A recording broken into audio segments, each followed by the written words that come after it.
भोजपुरी और भोजपुरिया लोगन के बारे में कुछ गुनगुनाते हैं।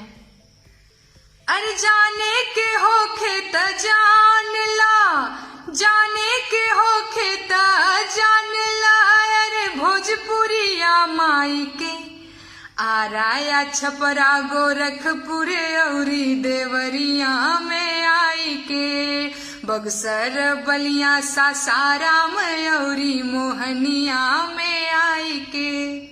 अपनी भाषा को कोई खराब बोलता है तो बुरा लगता है।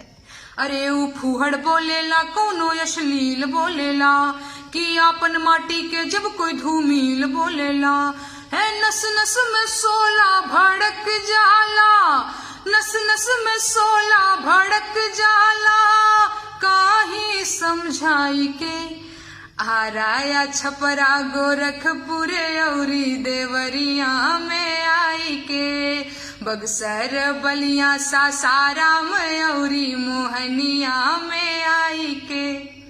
भोजपुरिया लोगन से इश्क करने वाले कभी इश्क में धोखा नहीं खाते। कबो दिल दे के देखला, तनी दिल लेके देखला, और दुनिया के पैमाना पे परख के देखला कि 24 कैरेट का सोना है, 24 कैरेट का सोना है, कहीं शरत लगाई के आराया छपरा गोरखपुरे औरी देवरिया में आई के।